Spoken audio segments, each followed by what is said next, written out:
So yun mga pre, bali yung rep natin ngayon. So ito yung problema natin ngayon, yung rep. Yung rep natin, so hindi na siya lumalamig, hindi na tumitigas yung ano, yung yelo. So siguro mga 1/4 na lang ng yelo ang titigas diyan, tapos yung lamig niya is konting-konti lang. So naging problema niya, yung binaklas ko na to. Binaklas ko na yan, yung pinaka-freezer niya. So maingay na yung pinaka-pan niya para magbuga ng ano, magbuga ng hangin.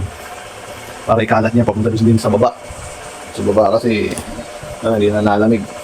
Hindi nag-aano, kumbaga hindi na siya malamig na malamig. So yun ang naging problema niya ito. Ayun, mapapansin nyo. So tumunog garalgal na. So kailangan natin i-check to, baka kailangan langis lang or baka may problema na yung motor. So yun, kung makukuha sa langis, so magtutuloy-tuloy yung ikot niyan, dapat walang ingay. So para maganda yung buga niya ng ano, ng hangin para yung lamig na binibigay ng ano, compressor, yun, gano'n. Kakalat at bababa ng hanggang doon sa pinakababa.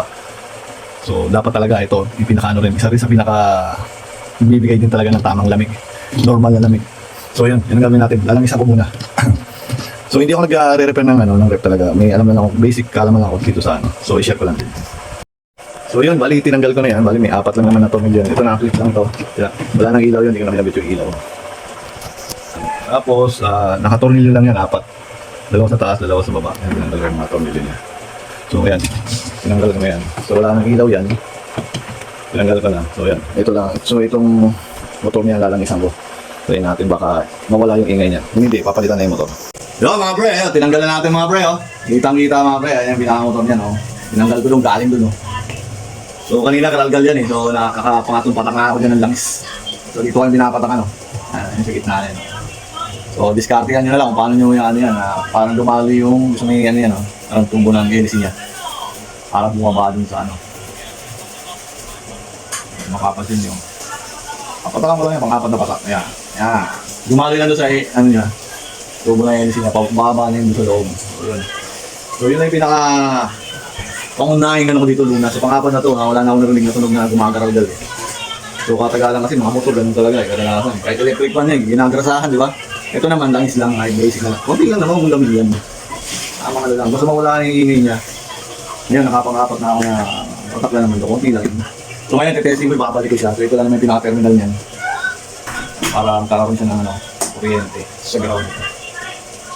So yun, babalik ko. Testing natin, sana back to normal ulit. Sana hindi pa sira talaga totally motor. Yun. Bahan nyo. So yun mga pre, sinaksak na natin, check na natin. Yun, no? Ganda na yung tunog ng ano, yung pan niya sa loob. So ngayon, aarga natin ang ano, yelo yan mamaya. So okay na siya. Kasi nung nakaraan, ang ingay talaga, sobrang ingay, gumagaralgal yung motor. Kaya yung ano, lamig niya, ikatampaman lang. So yan, okay na. So okay na yung lamig niya. Lakas na yung ano. Dito ko lang lumalabas yun ano eh. So, okay na yung lamig niya. Okay na yung lamig. Okay na, kala ko nasira na yung motor eh. Perfect na naman to. Pang yelo.